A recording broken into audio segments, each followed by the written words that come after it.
दोस्तों, अब तक इसरो ने कई सफल मिशन को अंजाम दिया, जिसमें Aryabhata Indian national satellite system यानी INSAT GSAT series, Chandrayaan one Mangal on orbiter mission और चंद्रयान-3 शामिल है और इनके सफल होने का पूरा सबूत हमारे पास मौजूद है। लेकिन वहीं दूसरी तरफ अमेरिका के मूल मिशन अपोलो 11 पर अभी भी सवाल खड़े हो रहे हैं। इन सवालों में इस मिशन को झूठा साबित करने की भी कोशिश की गई। कुछ सवाल अब भी नासा का पीछा नहीं छोड़ रहे, लेकिन ऐसे ही ना जाने और कितने राज है जो ब्रह्मांड अपने अंदर छुपाए हुए हैं, जिन्हें आज तक विज्ञान भी ठीक ढंग से नहीं समझ सका है।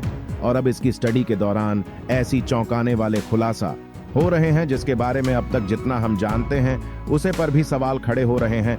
तो क्या पहले से ही हमें इसके बारे में झूठ बताया गया, या हम खुद अब तक एक गलतफहमी को अपने अंदर पाले हुए थे?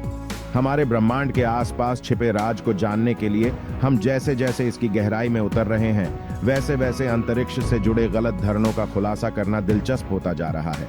फिर वह हमारे सूर्य के रंग से जुड़े हो या अंतरिक्ष में होने वाले धमाकों के नेचर के बारे में। तो चलिए आज निकलते हैं एक ऐसा ही सफर पर जहां फैक्ट को फिक्शन से अलग करने की हम करेंगे कोशिश, और साथ ही हम लगाएंगे उन आश्चर्यजनक सच का पता जो हमारे ग्रह से परे हो रहे विस्तार के बारे में अब तक बनी हमारी सोच को चुनौती देने का काम करते।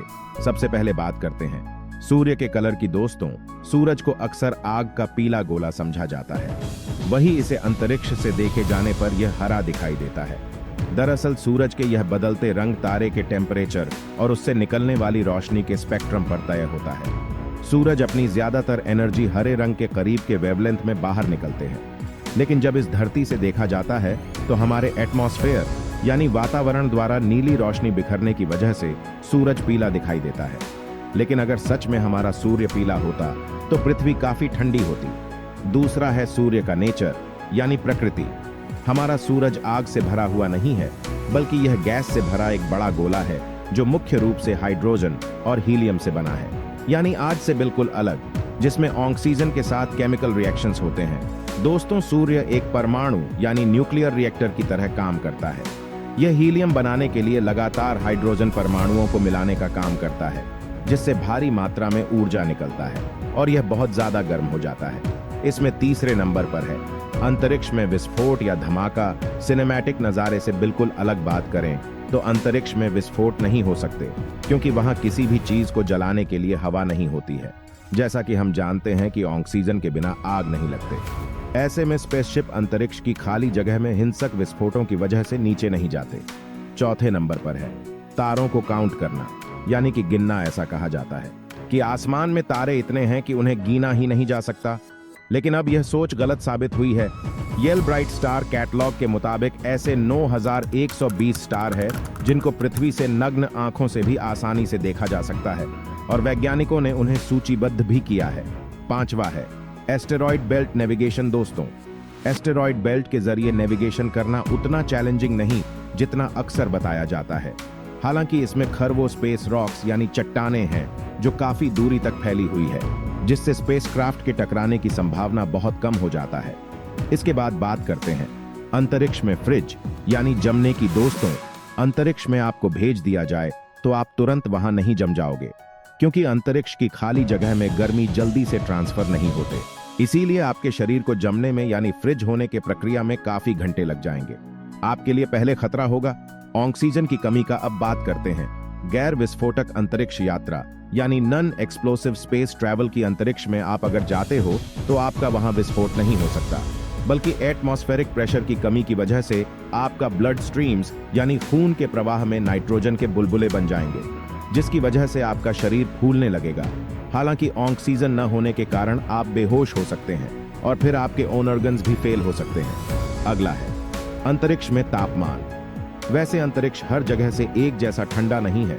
तारों के आसपास की कुछ जगह गर्म हो सकता है, वही घने गैस के बादल बहुत ज्यादा ठंडा हो सकते हैं। कहने का यह मतलब है कि खाली जगह में पार्टिकल्स की गैर मौजूदगी यानी उनके न होने की वजह से अंतरिक्ष में तापमान को पृथ्वी की तरह डिफाइन नहीं किया जा सकता। इसके बाद बात करते हैं सबसे गर्म ग्रह की। सूरज से सबसे नजदीक होने के बाद भी मरकरी यानी बुध सबसे गर्म ग्रह नहीं है, बल्कि घने वातावरण के कारण सबसे गर्म ग्रह होने का किताब जाता है।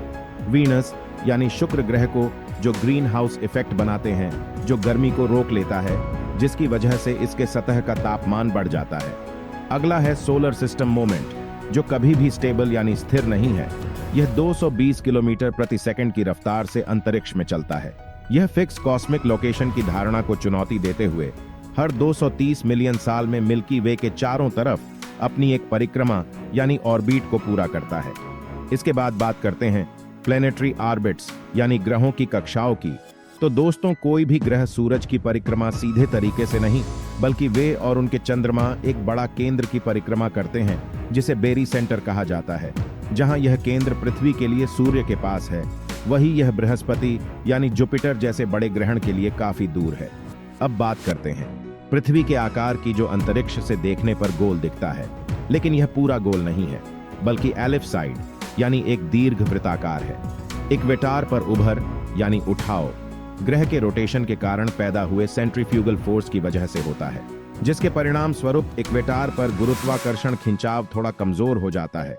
और आखिर में बात करते हैं अंतरिक्ष में सुनाई देने वाली आवाज की। दोस्तों, साउंड वेव्स की कमी के कारण अंतरिक्ष की खाली जगह के जरिए कोई भी आवाज वहां अपना सफर नहीं कर सकती। हालांकि सफिशिएंट पार्टिकल्स वाली जगह में आवाज फैल सकता है। कुछ ब्रह्मांडीय घटनाएं जैसे ब्लैक होल और ग्रह ध्वनियां उत्पन्न कर सकते हैं। यदि हम उन्हें महसूस कर सके तो दोस्तों, देखा आपने अब तक कितनी गलत फहमियों को हम सुनते और उसे पर यकीन करते आ रहे थे। और अब अंतरिक्ष से जुड़े यह सारे सच को जान हम खुद को आश्चर्य से भरे ब्रह्मांड की कगार पर खड़ा पाते हैं। ऐसे में हर रहस्य का खुलासा हमें अंतरिक्ष की पेचीदगियों को समझने का मौका देते हैं। यह हमें याद दिलाते हैं कि सच हमेशा हमारी सोच यानी कल्पना से आगे होता है। ऐसे में जैसे जैसे हम ब्रह्मांड को एक्सप्लोर करना जारी रखे हुए हैं, इनकरेक्ट पर्सपेक्टिव यानी संशोधित दृष्टिकोण को ब्रह्मांड का सच जानने के लिए हमारा मार्गदर्शन बने रहने दें, जो हमारे आकाशीय ग्रहों को ढकने वाले ब्राह्मणी तापेस्ट्री को समझने में हमारी मदद कर रहे हैं। आपको क्या लगता है? कमेंट कर हमें जरूर बताएं। विज्ञान से जुड़ी ऐसे ही इंटरेस्टिंग खबरों को जानने के लिए हमारे चैनल राज दीपक जी के स्टडी को सब्सक्राइब करें और बेल आइकन को प्रेस करना ना भूलें।